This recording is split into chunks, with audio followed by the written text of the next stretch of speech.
first off, it's just the understanding that you can't do it all simultaneously. Nobody can. And if you vacate a role and put somebody in place and they are 100% focused on that role, and you were only ever able to give that role 30%, 25%, 50%, well, they don't even need to be as good as you to be better than you because they are putting 100% of their focus there. So first off, it's just understanding reality that you can't be doing multiple jobs at 100% simultaneously. It's not possible. You're asking yourself, why am I doing this? Smart people would know how to use all these different tools. They start with something small. You'll never get your entire organization if you don't pull off operations. Don't give up. It can be as small as that. I think you guys are going to have our last today. What is going on, everybody? Welcome to the Delegate That podcast, where we discuss the art and science of delegation, business management, and leadership. I, as always, am your host, 𝗟𝗶𝘀𝗃𝗀, and I'm looking forward to having a great conversation with Dan Bro. Dan, if you can, please give us a quick introduction about yourself and your business. Absolutely. First of all, thanks for having me. Happy to be here. Dan Bro here in upstate New York. It's about 10 degrees here right now, so trying to stay warm inside. But I am an entrepreneur. I've been an entrepreneur for the past 10 years. And my favorite thing to do in the world is coach and consult. I grew up in it. Like I was telling you earlier, my dad owned a Tony Robbins franchise when I was a toddler. I grew up in that world, personal development, coaching, consulting, started coaching people when I was 12 years old. And any role, any job, any company I've ever been, I've always found that type of role as well. I love it. It's the thing that I ultimately feel like I'm meant to do. And there have been points in my career where I've gotten away from it because I leaned into, the thing I thought other people thought I should be doing, or what I thought they would think. Or I made decisions based out of purely money. But I can't tell you how good it feels to be just doing the thing I'm most passionate about. So yes, I still have the real estate businesses, but the thing I'm really passionate about is coaching and consulting and advising entrepreneurs, because that's the world I've been in, and that's the world I love. Do you feel overwhelmed with mundane tasks that eat up your valuable time? It's time to reclaim your schedule and focus on what truly matters. Get your time back with elite remote talent without the time zone hassle. Delegate $10 an hour tasks to focus on your $1,000 an hour tasks. Schedule your free strategy call at �57.io. Well, we are absolutely going to be talking about that some today. But before I do that, some of my family is still in Central New York. So I looked at all of the photos and stuff they were sending me of the nonsense, because we're recording this January 2nd, and all of the white stuff that came falling from the sky at 24, 25 inches in a day. It's like, all right, well, you guys have fun with that. I'm down here in Florida, and I will come visit maybe, but I'll come right back here to Florida. So enjoy staying warm in the upstate New York area. All right. So I want to talk obviously a little bit about the business side of the house, right? So, before we started recording, you talked about helping entrepreneurs lean into their strengths.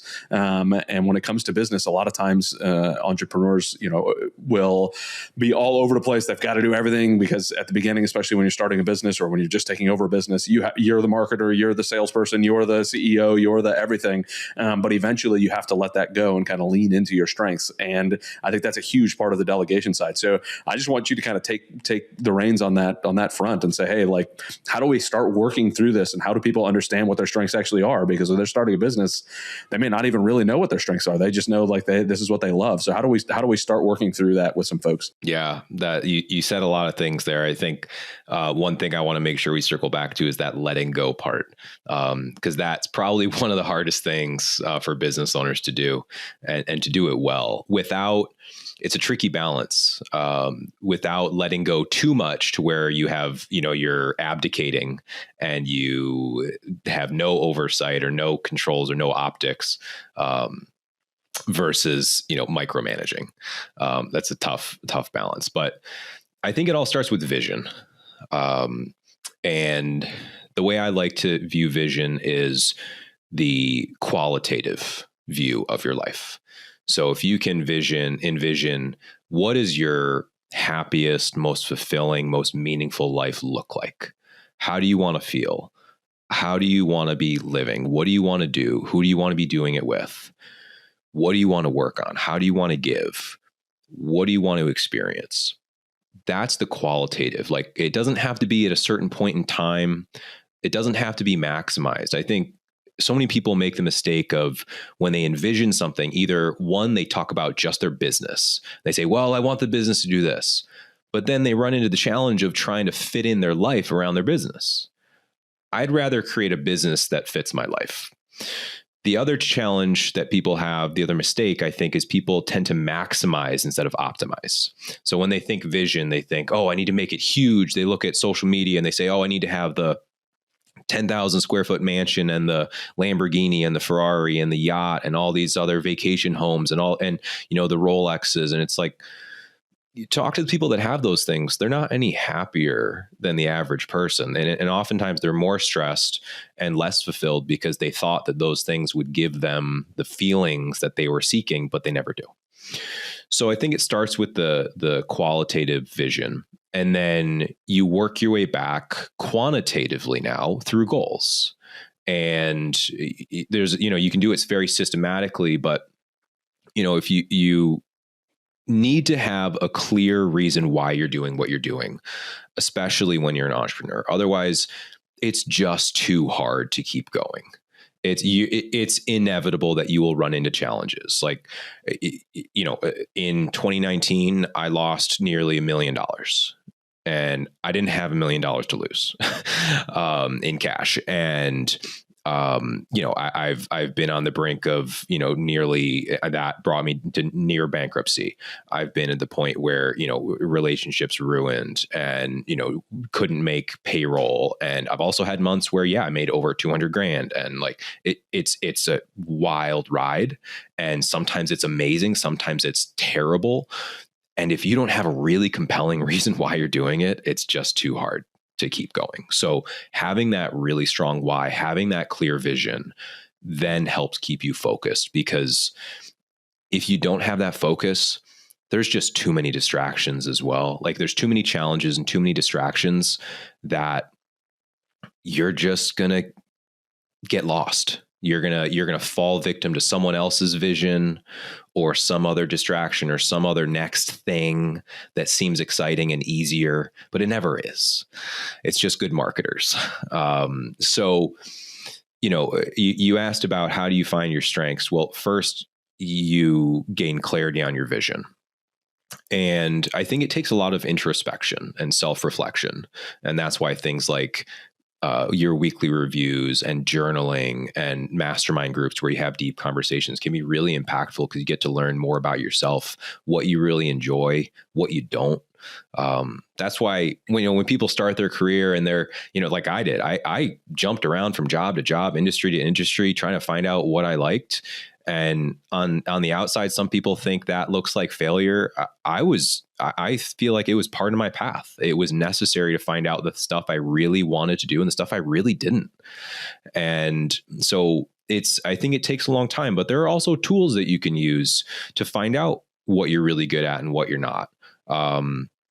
One of my, there's all these different personality profile tests and all these things, DISC and Working Genius and predictive index and culture index and Myers-Briggs and all these things. My favorite is Working Genius.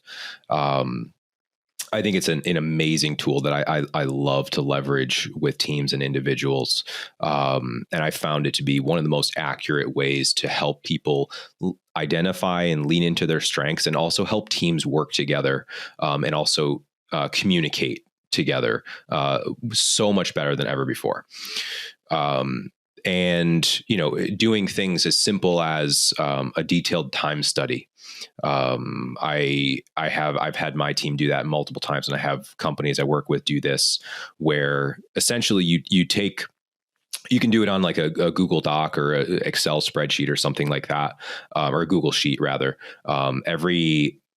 Generally, anytime you're doing a task, you write down specifically the time you started, the specific task you're doing, And then once you stop that task, even if it's a short interruption, like you go to answer a text message, you write down the time you stopped. And if you got interrupted, you write down the interruption that occurred, and you immediately record the energy result of that task. Was it energy positive, neutral, or negative?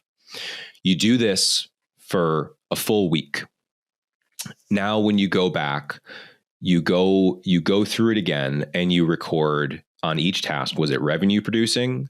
Do you want to do more of it, less of it, or the same amount?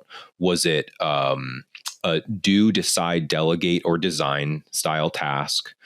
And after that, you get to also one other thing I have is, was it important or not important, urgent or not urgent? So then you can develop this amazing matrix for everyone in the company of how often do they feel they're leaning into their strengths, how much of their work is giving them energy versus draining it, how much of it is important or not important, urgent or not urgent, how much of it do they want to do more of, less of. And then you're going to find your bottlenecks. You're going to find where people are naturally struggling. You're like, oh yeah, that makes sense. And when you combine that with something like the Working Genius, you get to redesign roles so that people are playing to their strengths. And these are things that you don't have to have a big team to do this. But you can be a solopreneur and you're like, oh, hey, what things should I start to automate?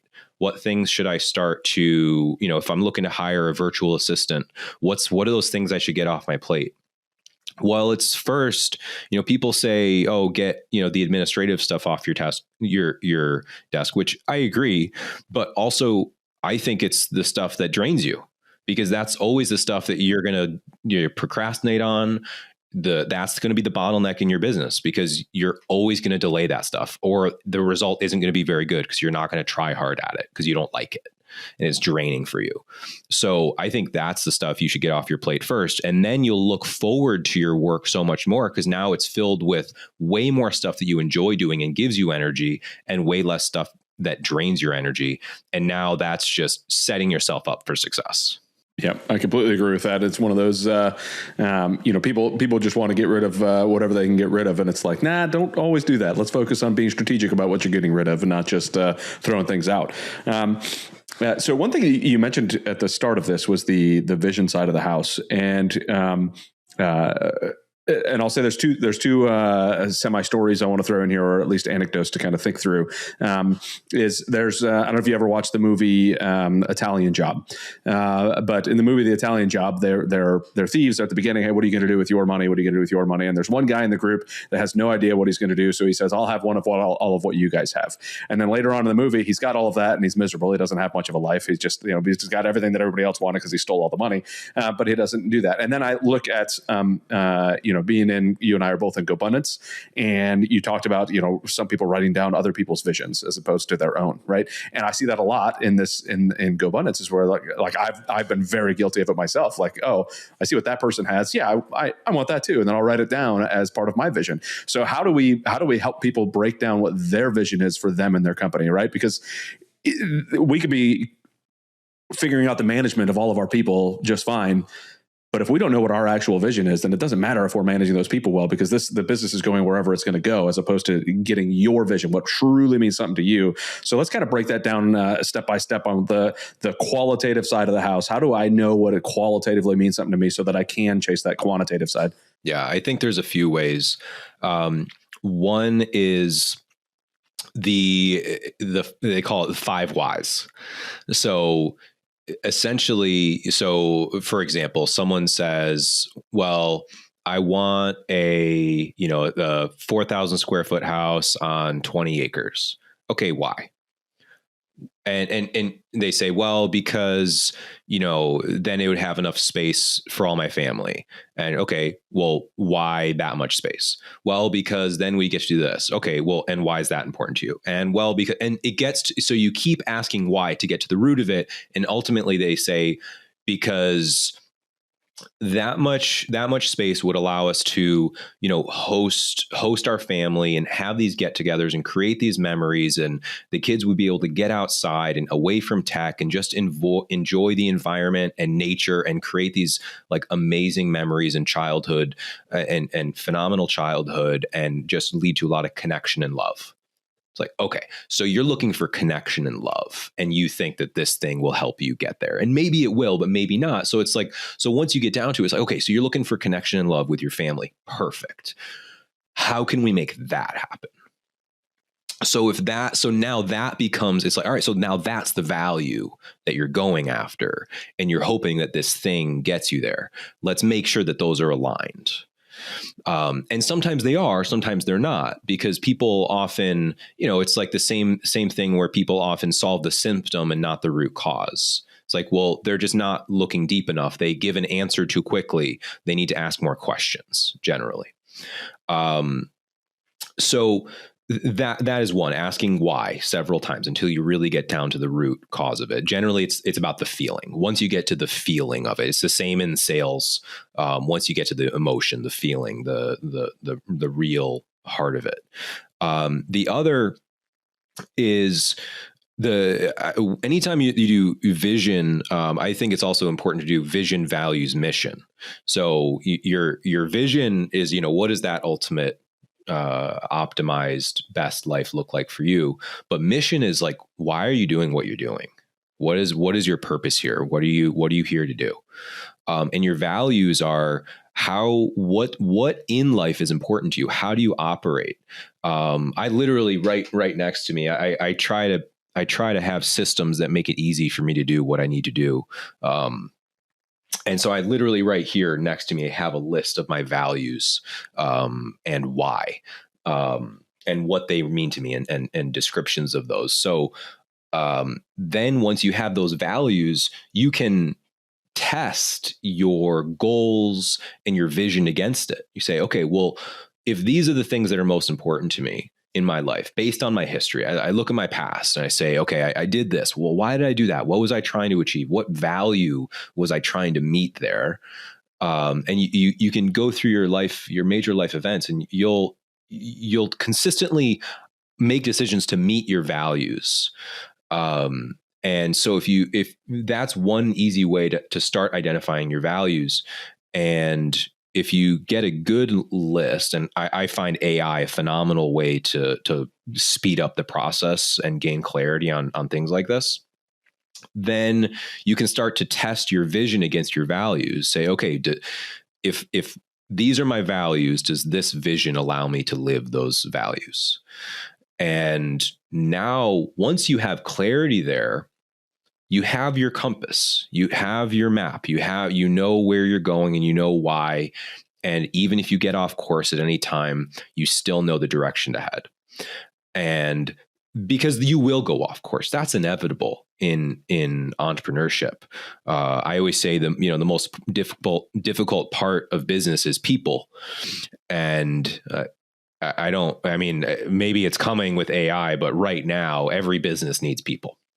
At least at the moment. So, so when you're dealing with people, they have their own challenges. They have their own traumas and histories and communication challenges and issues and preferences and ways of doing everything. And so there's guaranteed you're going to run into challenges and economic, swings and everything, financial swings and medical issues and people, everything happens when you're in entrepreneurship. Entrepreneurship is the ultimate personal development test. It is the ultimate leadership test. It is the ultimate leadership school and personal development school, because your business will never exceed you as a person. You're never going to have a level 9 business and a level 3 leader. It doesn't happen. So finding that clarity and having that direction of here's what I'm doing, here's why, and maintaining that and coming back to it on a regular basis, because you need to, because there's too many distractions out there if you don't. That is what helps you stay on course and helps you lead appropriately with passion, because ultimately people will follow you and join you because they believe in you, and they will stay with you because they believe in you, not just because you're paying them. Like, hey, they can get paid anywhere. There are plenty of places they could work, but ultimately people will work hard for you. They will stay with you, and they will believe in you because of who you are and what you believe in. And because that's strong enough to compel others to join you. So, but if you don't have that, that's where, turnover is going to be super high. People problems are going to be consistent, and everything's just going to be harder. Because if you don't have direction, how could you possibly lead anybody else confidently? And that lack of confidence will come through. So I think, that personal direction and clarity is essential to everything. So there are a couple of things I want to jump on there. Is that it's one of those, have a vision big enough for other people's vision to fit inside of it, right? And then you said people are one of the most difficult parts, and don't forget you're one of those people as well running this business. So you make that more difficult part too. And some of that goes to the one thing you said you wanted to circle around to is letting go, right? Is as we're hiring these people, as we're bringing in the right team members, as we're creating all of this vision, we've got to let go of some of these things so that we could focus on the right things and running our business to make it run well. How do we confidently let go of these things? And I want to add something on top of that. Is there was somebody that had mentioned, I wish I could remember who it was that I was chatting with, but they were basically like, I want to be the mediocre person because I've hired so many amazing people, and that makes it easier to let go of these things. But you still have to have that physical feeling of letting this go. So how do we let people let go and let themselves be the mediocre person and give these things over to the people who are going to crush it for them? I think, like anything, it starts with the right frame. So the one thing most entrepreneurs underestimate, or rather they overestimate, is their abilities, and their abilities to do multiple jobs simultaneously. And when I was working with a client of mine the other day, and he was, he has multiple businesses, and he's trying to basically be the CEO and COO of 3 businesses simultaneously. And I said, all right, let's take a step away from this, and let's pretend that you hired somebody for this role. He was CEO of this company, and he said, hey, I like this business, but I want to go spend 50% of my time on this other thing. What would you tell him? You would tell him no.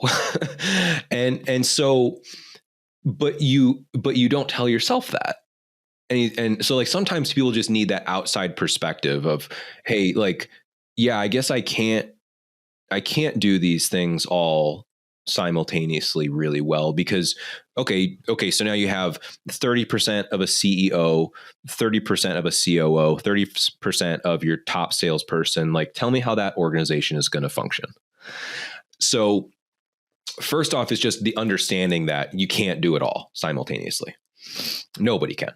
And if you vacate a role and put somebody in place, and they are 100% focused on that role, and you were only ever able to give that role 30%, 25%, 50%, well, they don't even need to be as good as you to be better than you, because they are putting 100% of their focus there. So first off, it's just understanding reality that you can't be doing multiple jobs at 100% simultaneously. It's not possible. Then it's like we were talking about, is aligning strengths. So first it's, hey, what does this specific job look like? What are their responsibilities? What are the expectations? What are the KPIs? What are the actions they need to take to be successful? And what are the results that they need to get? And a lot of people don't have that clear before they hire a role. They don't have, what specifically can this person do totally on their own? What do we need to talk about first? What do I need to tell them to do first? They don't have this clarity about communication and decisions and ownership and expectations. And there's no business optics. There's no clear measures, KPIs, leading and lagging indicators that show them exactly where everything's at. And so then it creates a lot more difficulty in the business, because now you're basically relying on stories. And people will always spin stories to make, to give excuses, to say, oh, well, this didn't happen because of that. It's like, all right, well, if you have the numbers, if you have the KPIs, the metrics, the clarity, the optics, you don't have to rely on stories. You have the data. And ultimately, that is what's most important in terms of judging actions and success. So having that first up front, then once you have the clarity of the role and the expectations, then you can look at what are the strengths that need to be in place for someone to do well in this role. What do they need to be really good at? And then you look for that type of person when you're hiring, and not just do they have that experience, because that can sometimes be totally irrelevant. What is important is, do they fit? Do they naturally do well with the type of work this job requires? Because anyone can adapt for a certain period of time. But 3 months in, 6 months in, they'll start getting burnt out because they're doing so much of the work that they don't like doing, and they're just not going to last. And now you have to go through that whole cycle of now you get sucked back into that role. So now you're working overtime. You're frustrated because it didn't work. The whole team morale probably goes down. You have to re-recruit, rehire, retrain, and it costs you so much more than if you had just taken the time to hire the right person from the start. So finding the right person for the role, and then making sure that you have the adequate training set up in place, and in the systems and the standards and the procedures, so that they know exactly what to do and how to do it. I like to follow the I do, we do, you do method of training. So I do is basically, hey, you're just watching me do it. And this could be a video. I'm doing the thing and I'm just recording it while I'm doing it. I'm talking through it. And now they have this recording, and you have the transcript, and you can use AI to form it into step-by-step process. And then we do it together. So now, hey, we're going in, we're doing it together. I'm there with you. It's sort of a hands-on thing. Once I've noticed that you're doing well enough with that, and then I just watch you do it. So you're the observer, we do it together, and then I'm the observer. And by that point, there should be enough experience to where they can do it confidently, but with guardrails. It's not like I just hand over everything right up front. It has to go in stages. Just like if you hire a new salesperson, you wouldn't expect them to be at quota, at 100% to quota day one. You ramp it up. Your expectations increase as their tenure increases. So it's the exact same thing. So, hey, what's their ultimate job description? What's important for them to start off with? What do they need to learn? So that's where having something like a 30, 60, 90, here's what your expectations and activity are for the first 30 days, first 60 days, first 90 days. Here's where you should be, essentially giving them a roadmap for success and expectations. That sort of stuff is crucial to success, because it's all about how you start. And if you don't do that stuff, that's just when, you think they should be doing better. They feel pressured because they're not doing as much as you hoped or as they had hoped, because they're not getting the proper direction. And then the relationship starts off rough and generally doesn't go well from there. So, a lot of this, it's sort of a long answer, but it's not an easy process to do this really well. It's an important process that a lot of people get wrong. And that's why people have so many hiring mistakes, so much turnover. They get so excited about somebody and they're like, man, I don't know why they didn't work out. I thought they were perfect for the role. It's like, well, maybe they were, but did you communicate well with them? Did you make sure that they were aligned with the job? Were expectations clear? What did your weekly rhythm look like? Your daily rhythm? What did the KPIs look like? There's so many different elements to look at. And if you don't get that stuff right and you sort of just winging it, hoping that they succeed because they seemed enthusiastic and charismatic on the interview, man, you're just setting everybody up for failure. For sure. Yeah, you can't run your business off of hopium. There's got to be some actual work going into that. And you mentioned something that I want to ask a little bit deeper question on, right? Where we had talked about the 30, 60, 90 days, and a lot of times if the person running it, like, they didn't do it exactly how I wanted to, so what the heck? Like, now, like, this isn't getting done. It's time for them to go. And that's not always the case, because sometimes they're going to do things a little bit differently than you, and maybe that ends up being better, right? So I would venture to guess, and this is your expertise, but those 30 to 60, 90-day things could also be good benchmarks for the entrepreneur, not just the employee, right? This is where they should be 30, 60, 90 days. And then you could step back and have your own, like, what are the actual things that I want to see done so that I'm not making an emotional firing decision because they're not doing it the way I want it to be done or anything like that. So how do we separate our, and I know you mentioned the KPI side of the house, but how do we separate ourselves from saying, well, that's not exactly how I would do it, so I want to fire them? Because I've seen that a lot of times in business. I'm sure you have as well, where it's like, oh, that's not done the way I want, so they're gone. And it's like, okay, well, maybe not exactly. So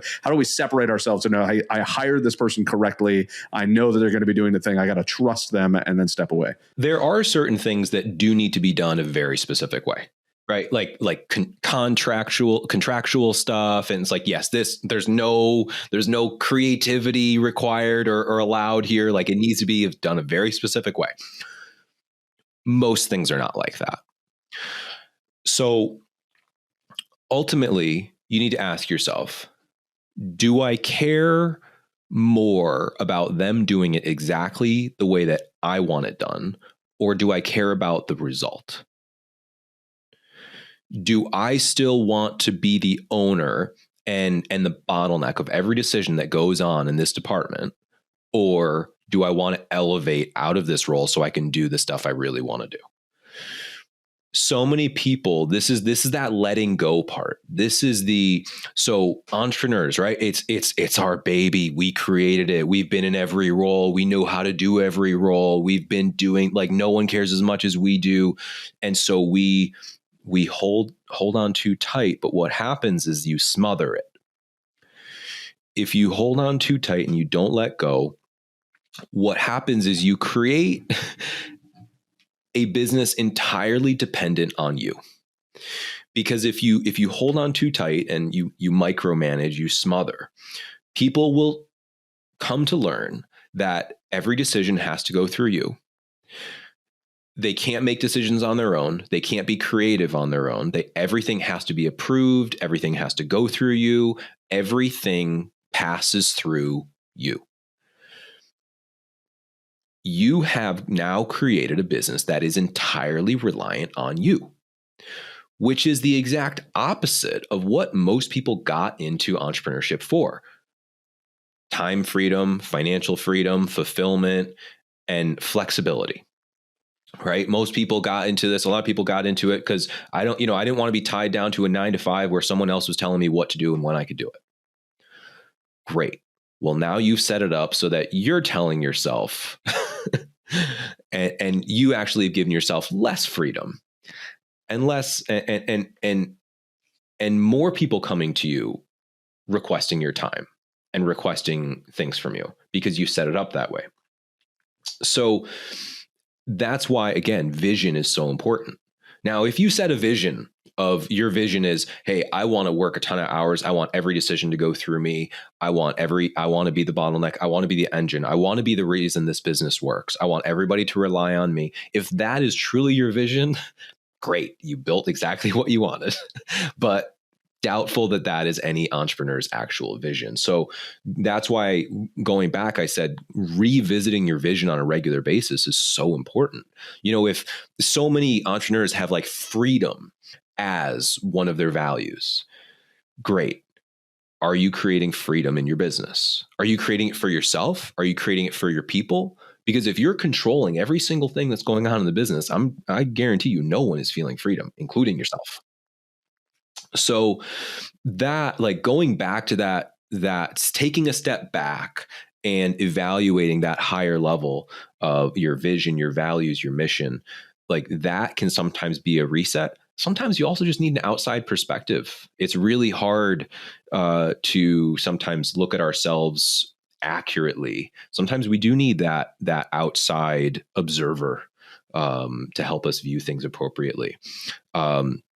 But ultimately, it comes down to, what am I here to do? Am I here to control every single process in this and have every single thing be the way I exactly prescribe it to be? Or do I want to build a team and a company that can function even when I'm not there?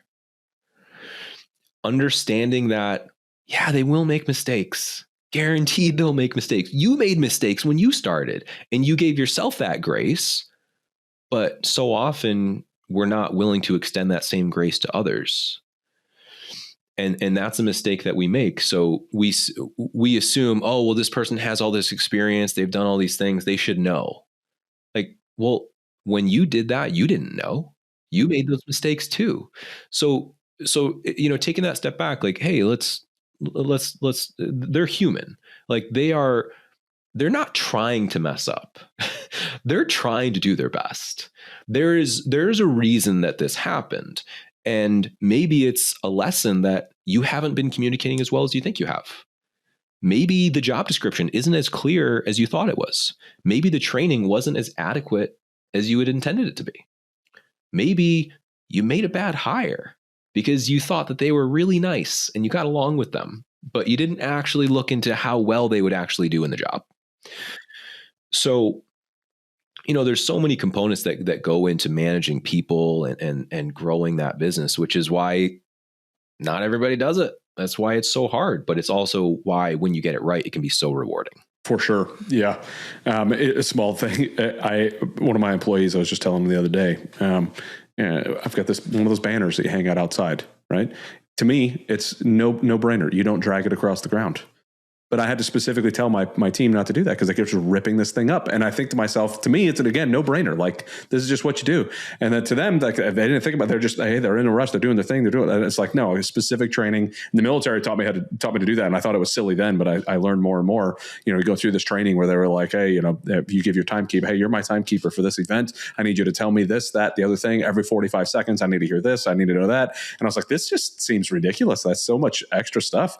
And then when you actually, especially when you get in the business world, you're like, no, you literally need to break all of these things down because people don't know the inside and out like you did because you created this business. You did all of this stuff. So I love everything that you're talking about here and everything you're pushing, Dan. It has been a note-filled 35 minutes of recording here. And I'm positive it's the same for everybody else listening on this. But if folks are hearing this and they're like, man, I really want to reach out to Dan. I'd love for him to do some coaching and consulting in my company and my business. What is the best way for folks to get a hold of you, Dan? Yeah, really two ways. So Instagram, it's Dan Bro, or on our website, LeaderOS.co. LeaderOS.co or Dan Bro on Instagram. And that's BRAULT for those just listening and not, but it'll be in the show notes. All that'll be in the show notes. But Dan, bro, it was awesome getting to know you a little bit more. I know we've chatted before, but getting to kind of understand a little bit more of the intricacies of what you're doing on the business side of the house. I love it. A lot of great information here. I think the biggest thing for me is reminding folks to let go, but let go appropriately, for sure. Hire the right people so that you can let it go and feel confident that you're getting what you wanted out of this business. So again, thank you, Dan, for jumping on. Thank you, everybody, for listening in. I'm positive you found value in this, and if there's anything Dan can do to help you in your business, please reach out to him. Comment, let us know below what your favorite part of this podcast was, and share it with somebody that you think will get something out of it. Thank you again, everybody listening. Thank you again, Dan, and we'll see everybody on the next show. Thank you.